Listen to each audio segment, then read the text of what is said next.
വചനോദയം. മർക്കോസിൻ്റെ വിശുദ്ധ സുവിശേഷം അധ്യായം 4, 1 മുതൽ 20 വരെയുള്ള തിരുവചനങ്ങൾ. വെച്ച് യേശു വീണ്ടും പഠിപ്പിക്കാൻ തുടങ്ങി. വളരെ വലിയ ഒരു ജനാവലി അവന് ചുറ്റും കൂടി. അതിനാൽ കടലിൽ കിടന്ന ഒരു വഞ്ചിയിൽ അവൻ കയറിയിരുന്നു. ജനങ്ങളെല്ലാം കരയിൽ കടലിനഭിമുഖമായി നിന്നു. അവൻ ഉപമകൾ വഴി പല കാര്യങ്ങൾ അവരെ പഠിപ്പിച്ചു. അവരെ ഉപദേശിച്ചുകൊണ്ട് അവൻ പറഞ്ഞു: കേൾക്കുവിൻ, ഒരു വിതക്കാരൻ വിതയ്ക്കാൻ പുറപ്പെട്ടു. വിതച്ചപ്പോൾ വിത്തുകളിൽ ചിലത് വഴിയരികിൽ വീണു. പക്ഷികൾ വന്ന് അവ തിന്നുകളഞ്ഞു. മറ്റു ചിലത് മണ്ണ് അധികമില്ലാത്ത പാറപ്പുറത്തു വീണു. മണ്ണിന് ആഴമില്ലാതിരുന്നതിനാൽ അത് പെട്ടെന്ന് മുളച്ചു പൊങ്ങി.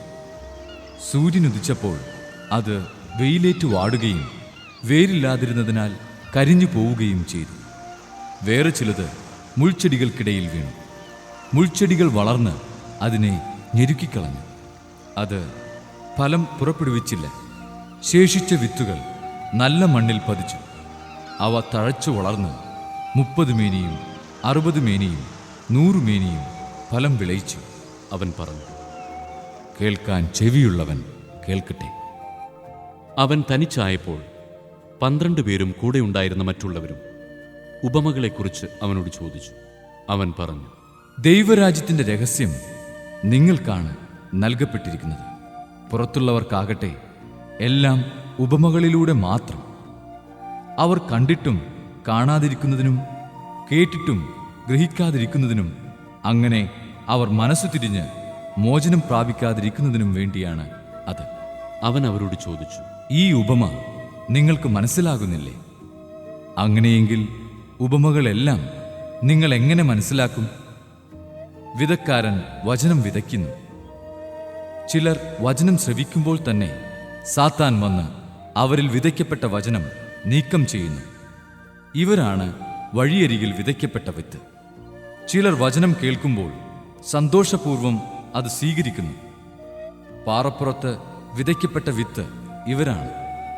വേരില്ലാത്തതിനാൽ അവ അല്പസമയത്തേക്ക് മാത്രം നിലനിൽക്കുന്നു. വചനത്തെ പ്രതി ക്ലേശവും പീഡയും ഉണ്ടാകുമ്പോൾ തൽക്ഷണം അവർ വീണുപോകുന്നു. മുൾച്ചെടികൾക്കിടയിൽ വിതയ്ക്കപ്പെട്ടത് മറ്റു ചിലരാണ്. അവർ വചനം ശ്രവിക്കുന്നു.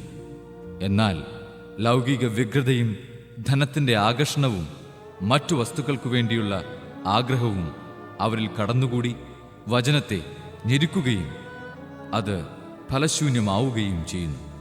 നല്ല മണ്ണിൽ വിതയ്ക്കപ്പെട്ട വിത്താകട്ടെ വചനം ശ്രവിക്കുകയും സ്വീകരിക്കുകയും ചെയ്യുന്നവരാണ്. അവർ 30 മേനിയും 60 മേനിയും 100 മേനിയും ഫലം പുറപ്പെടുവിക്കുന്നു. വചന വിചിന്തനം. ദൈവവചനം നമ്മുടെ ജീവിതത്തിൽ വേരൂന്നാനും ഫലം കായ്ക്കാനും അനുവദിക്കുന്ന നല്ല മണ്ണ് പോലെയാണോ നാം? വിതയ്ക്കാരൻ്റെ ഉപമ നമ്മെ ദൈവവചനം സ്വീകരിക്കാൻ വിളിക്കുന്നു. അത് നമ്മുടെ ജീവിതത്തിൽ വേരൂന്നിയതും വിശ്വാസത്തിൻ്റെയും സൽക്കർമ്മങ്ങളുടെയും സമർത്ഥമായ വിളവെടുപ്പ് നടത്താൻ അനുവദിക്കുന്നതുമായിരിക്കണം. ദൈവത്തിൻ്റെ പഠിപ്പിക്കലുകളോട് തുറന്നതും ശ്രദ്ധയുള്ളതും പ്രതികരിക്കുന്നതുമായ ഒരു ഹൃദയം നട്ടുവളർത്തേണ്ടതിൻ്റെ പ്രാധാന്യത്തെക്കുറിച്ചും ഉപമ നമ്മെ ഓർമ്മിപ്പിക്കുന്നു.